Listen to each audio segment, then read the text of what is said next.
I never thought I would see a man look at a combat veteran with a Purple Heart and a service dog and tell him he was not welcome.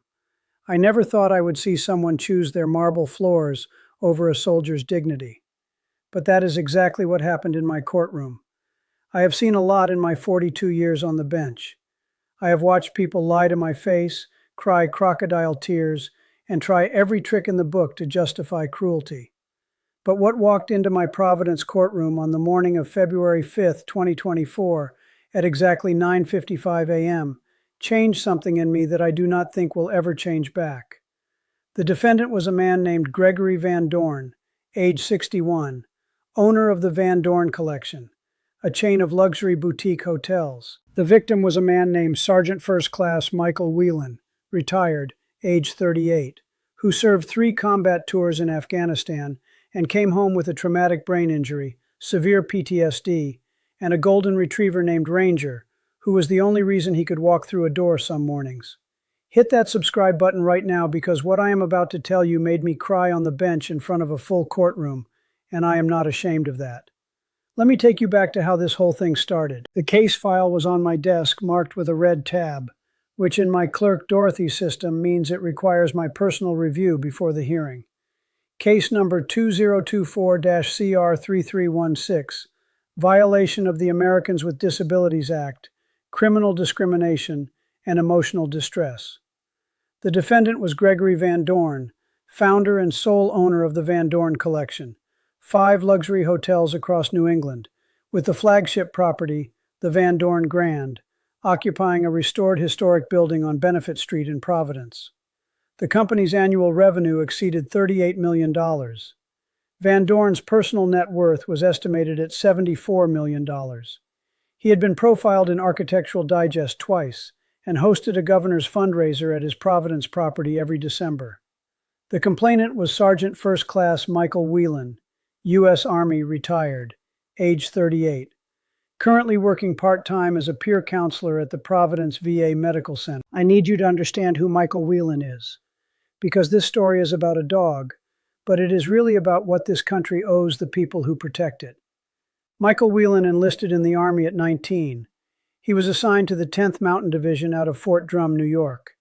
He deployed to Afghanistan 3 times between 2006 and 2014. During his second deployment, his convoy was hit by an IED outside Bagram. The blast killed 2 members of his unit. Michael survived with a traumatic brain injury, permanent hearing loss in his left ear, and shrapnel wounds to his back and legs that required 14 surgeries over 3 years. He was awarded a Purple Heart and a Bronze Star with Valor for pulling a wounded soldier to cover under fire during his 3rd deployment. He was medically retired in 2016 at the age of 30. When Michael came home, the war did not leave him. He was diagnosed with severe PTSD. He had nightmares. He had panic attacks in crowded spaces. There were days he could not leave his apartment. He told his therapist at the VA that there were mornings he sat on the edge of his bed and could not make himself stand up. His marriage ended. His wife tried, but the person who came home was not the person who had left. They divorced in 2018. Michael moved into a small 1-bedroom apartment in Pawtucket. He made $2,240 a month from his VA disability, plus $1,100 a month from his part-time counseling work at the VA, where he helped other veterans navigate the system. He had $740 in savings, and then Ranger came into his life. Ranger was a 3-year-old golden retriever, trained as a psychiatric service dog by a nonprofit called Paws for Patriots. Ranger was trained to detect Michael's panic attacks before they started, to create physical space between Michael and crowds, to wake him from nightmares, and to guide him out of buildings when the walls started closing in. Ranger changed everything. Michael started leaving his apartment.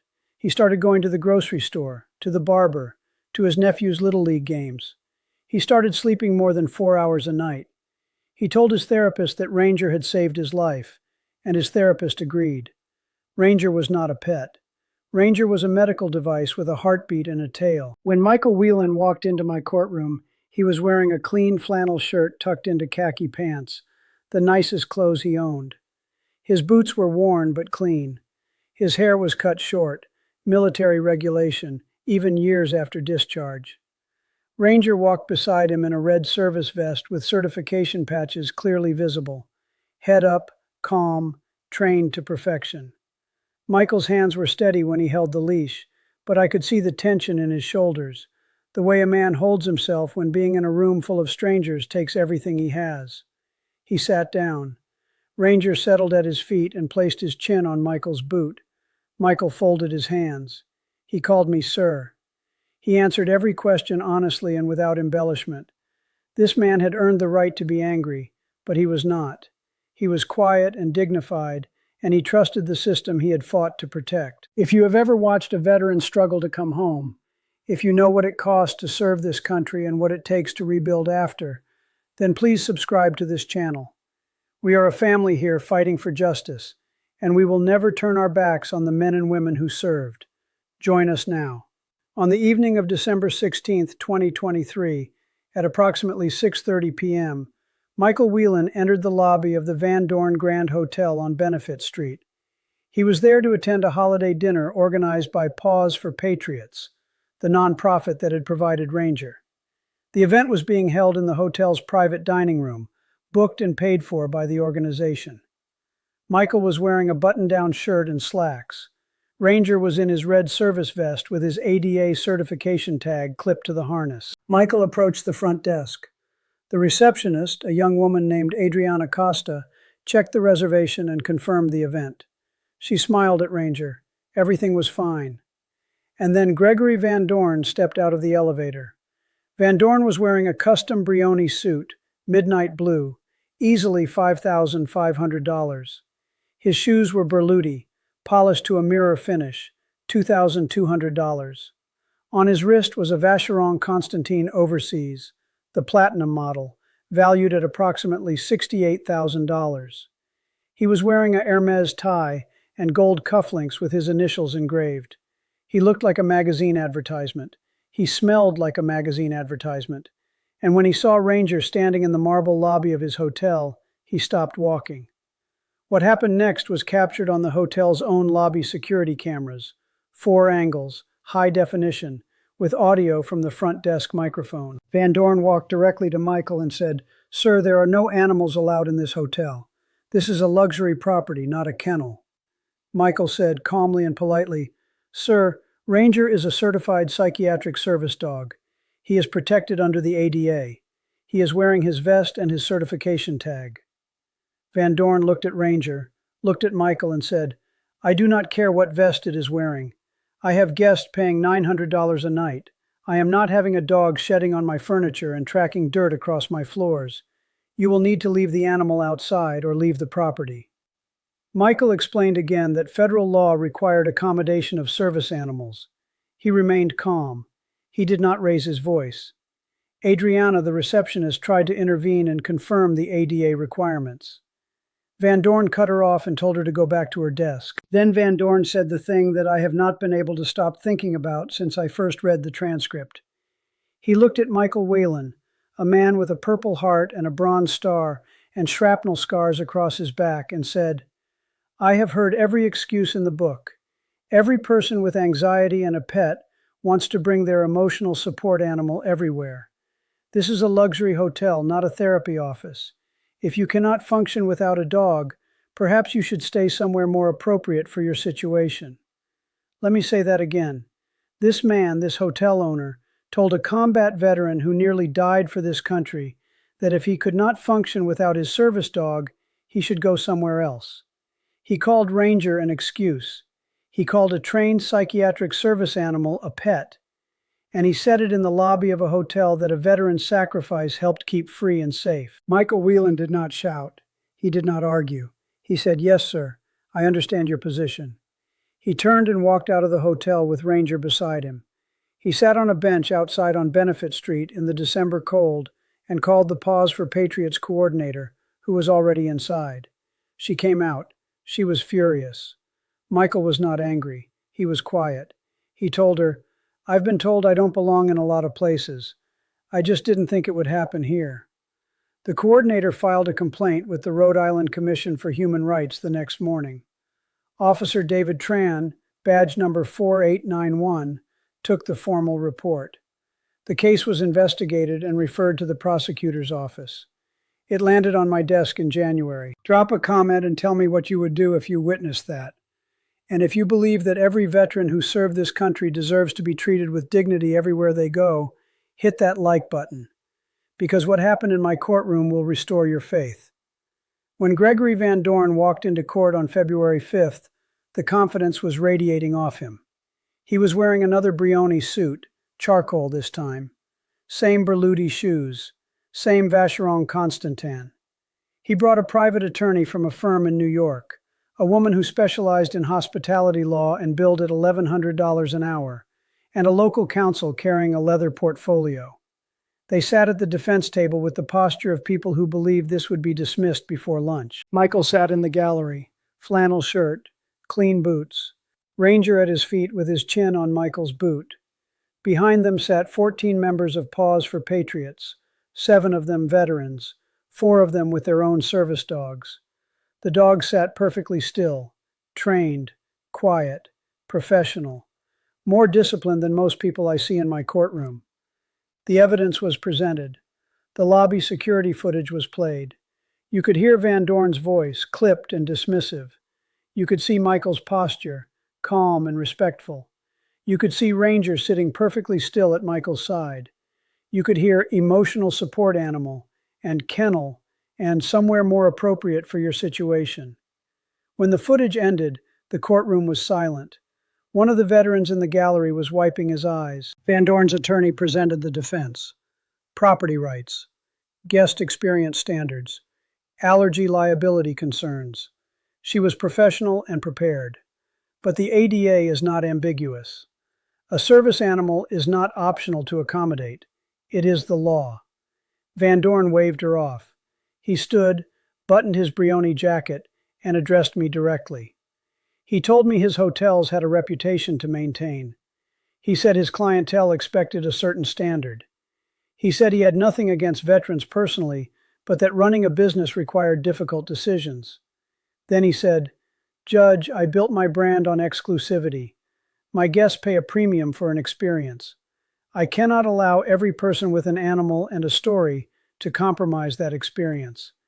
It is simply not how luxury hospitality works." The courtroom went dead silent. You could hear Ranger's tail brush once against the floor. My bailiff Carl shifted his weight. Michael did not react. He sat perfectly still with his hands folded and his dog at his feet. I felt my jaw tighten. And then something happened that I did not plan and could not stop. Now here is where the story turns. Tell me what you would do. Subscribe if you have not already, because what comes next is the moment that shocked America. My clerk Dorothy handed me a folder. Inside was a report from the Rhode Island Commission for Human Rights. During their investigation of Michael's complaint, they had contacted former Van Dorn Grand employees. 3 former front desk staff members and 1 former assistant manager had independently reported that Van Dorn had a verbal policy, never written, of turning away guests with service animals. It was not an accident. It was not a one-time lapse. It was systematic. Over the past 3 years, at least 9 guests with documented service animals had been refused entry or asked to leave. 4 of them were veterans. Van Dorn had told his staff, according to 2 sworn depositions, "Dogs do not belong in a luxury hotel. I do not care what the law says. Find a reason to turn them away." The arrogance drained from Van Dorn's face. His attorney grabbed his arm and whispered urgently. Van Dorn shook her off. His hand went to his Vacheron Constantin, adjusting it. His jaw was working, but his eyes had changed. The confidence was gone. In its place was the look of a man realizing that the walls he built were now closing in. If you have stuck with me this long, you are incredible. Hit subscribe. What comes next is the moment I lost my composure on the bench, and I do not regret it. I set the folder down. I took a breath. I looked at Gregory Van Dorn, and I looked at Michael Whelan, and then I looked at Ranger, lying on the courtroom floor with his chin on Michael's boot, calm and steady, and completely devoted to the man beside him. And I could not help it. There were tears in my eyes. Right there on the bench, in front of everyone, because I thought about what that dog means. That dog is the reason Michael Whelan can walk into a grocery store. That dog is the reason he can sleep more than 4 hours. That dog is the reason he goes to his nephew's baseball games instead of sitting alone in a dark apartment. That dog is not a luxury. That dog is a lifeline. And a man in a $68,000 watch called him an excuse. I composed myself. I spoke carefully. Mr. Van Dorn, I am fining you $50,000. Every dollar will go to Paws for Patriots to fund the training and placement of service dogs for veterans in Rhode Island. You refuse to accommodate a service animal. Your money will ensure that the next veteran who needs a dog like Ranger gets one. His attorney stood. I was not finished. You will perform 500 hours of community service at the Providence VA Medical Center. You will work in their peer support program alongside veterans like Michael Whelan. You will sit with men and women who cannot sleep, who cannot leave their homes, who jump at loud noises because they spent years in places you will never understand. You will learn what a service dog actually does. You will learn what PTSD actually is.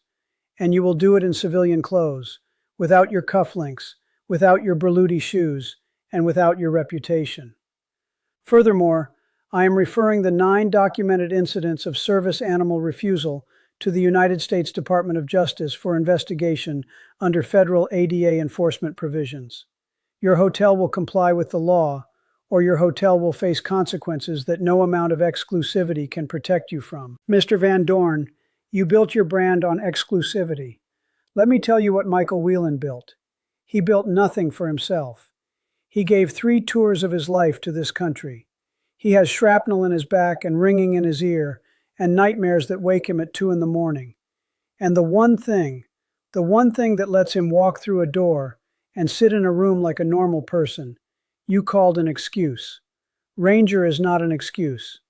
Ranger is the bravest, most loyal partner I have seen walk into this courtroom. In my courtroom, Mr. Van Dorn, there are no luxury guests and economy guests. There are only human beings, and every one of them is welcome. The courtroom erupted. Every veteran in the gallery stood. The service dogs stayed seated, trained and still, while their handlers clapped. Michael Whelan sat with his hands folded, tears running down his face, and Ranger lifted his head and pressed his nose against Michael's knee. That one gesture, that small, quiet gesture from a dog who could feel what his person was feeling, said more than anything I could ever say from this bench. Van Dorn's attorney was closing her briefcase. Van Dorn himself stared at the table. The Brioni suit, the Vacheron Constantin, the Berluti shoes. None of it mattered. He said nothing. For the first time in his life, Gregory Van Dorn had been told no by someone whose opinion he could not buy. Smash that like button if you believe every veteran who served this country deserves to be treated with dignity. This story has one final chapter. 7 months later, the Department of Justice opened a formal ADA compliance investigation into all 5 Van Dorn collection properties.